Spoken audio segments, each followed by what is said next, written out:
fire command. Okay? 5, 4, 3, 2, 1. Fire command.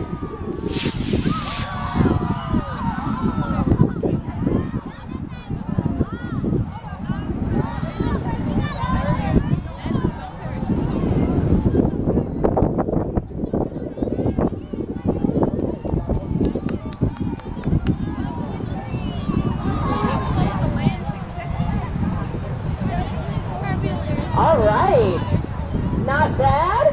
Next up we have a Mercury Redstone scale in 1 to 34, and the builder is the Kansas Organization of Space Modeling member John Palmer from Hutchinson, Kansas.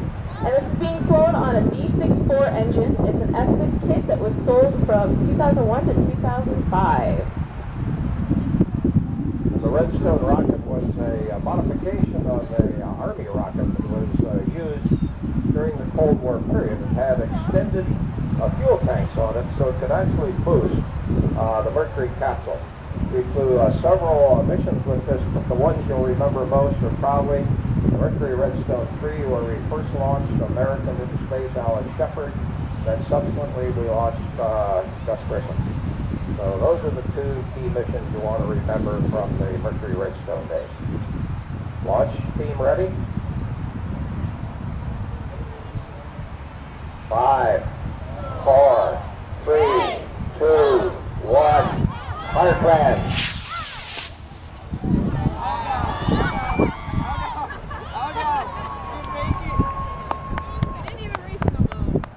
You know, it's always good in rockets when you have a man aboard to see the parachutes come out. Because if they don't come out, the guy's in for a bad ride.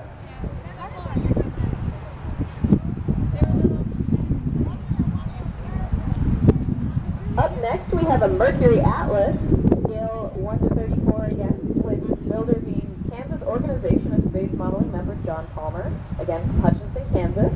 And this is being thrown on a D12-3 engine. This was an Estes kit that was sold from 1995 to 1998. The Atlas rocket was a military rocket. It was the first rocket capable of boosting an object into orbit. And it was selected by NASA to propel the Mercury person into orbit. The first of our launches, the man aboard was the Mercury Atlas 6, that was John Glenn. Then he was followed by 3 other orbital missions, all which were successful, and this allowed us to continue with our Americans into space.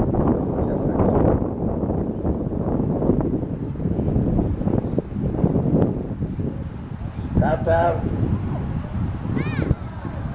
4.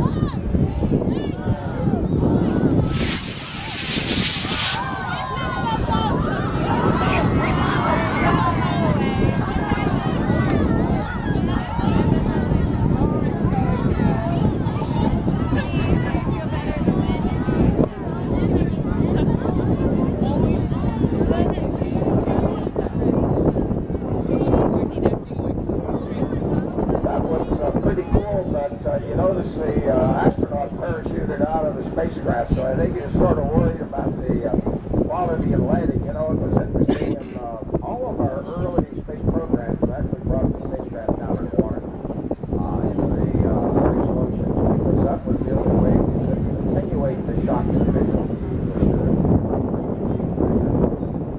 We did not carry a parachute, however, or any of those stations. Personal parachute, that is. Next we have an Atlas Agena. Builders Kansas Organization of Space Modeling member John Palmer from Hutchinson, Kansas. And this is being flown on an A83 engine. This is a Dr. Zooch kit that is currently in production. The Atlas Agena, as we moved into the Gemini program, it was very important for us to demonstrate the ability to rendezvous and dock with the spacecraft. And the Agena was a separate, what we call upper stage, but it had basically a docking ring attached to one end of it. We would dock with the Gemini spacecraft, with the Agena spacecraft, and basically remain there for several days. At times, we would use the propulsion system on the Athena to actually raise our orbit. So we set an altitude record in the early Gemini program using the Athena to actually boost the Gemini spacecraft into a much higher orbit. Countdown ready? Yeah. 5, 4, 3, 2, 1.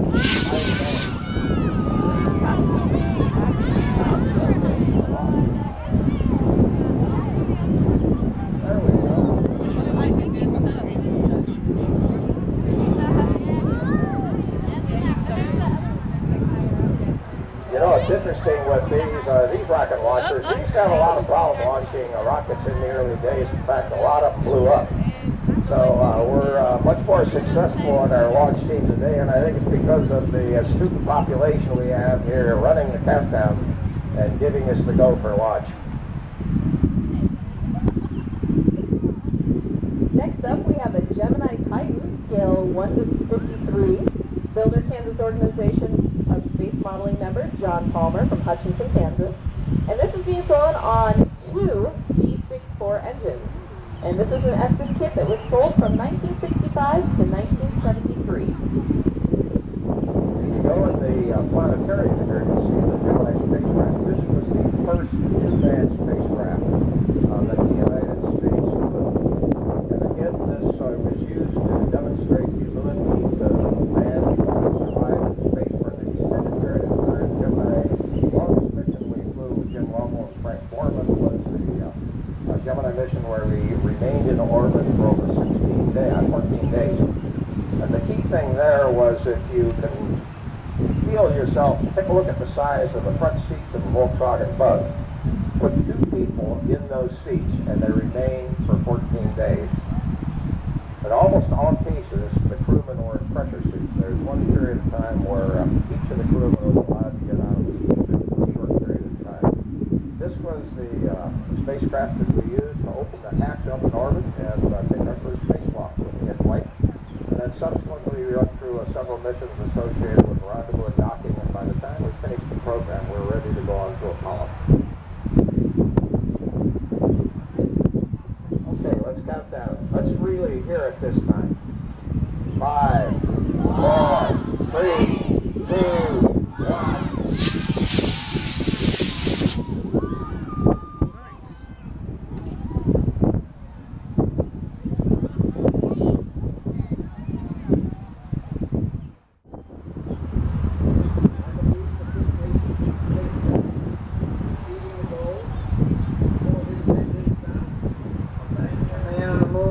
Turning it safely to the Earth. No single space project in this period will be more impressive than mankind or more important for long-range exploration of space. Not only so difficult or expensive to accomplish. But why some say the moon? Why choose this as our goal? And they may well ask, why climb the highest mountain? Why 35 years ago? Why the Atlantic? Why does Rice play Texas? We choose to go to the moon.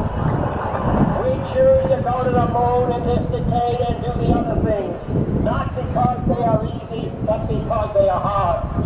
Because that goal will serve to organize and measure the best of our energies and skills.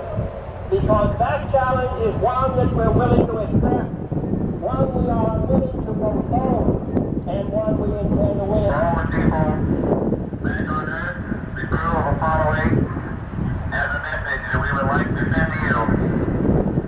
In the beginning, God created the heaven and the earth. And from the crew of Apollo 8, good night, Merry Christmas, and God bless all of you on this good earth. Was that right? Okay, engine stop. We've got to get down and go. Listen, tranquility phase 2.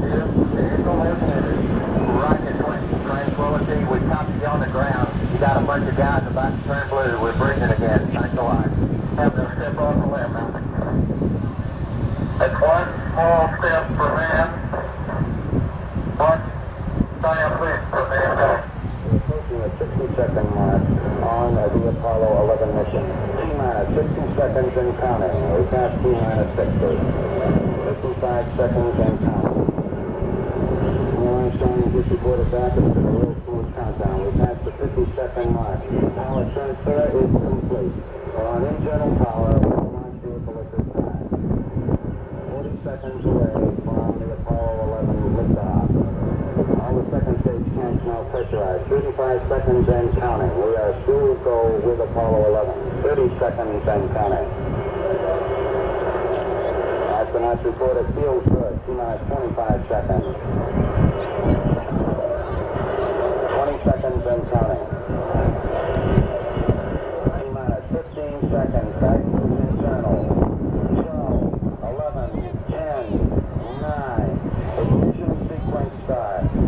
6, 5, 4, 3, 2, 1, 0. All engine running. Liftoff. We have a liftoff. 32 minutes past the hour. Liftoff on Apollo 11.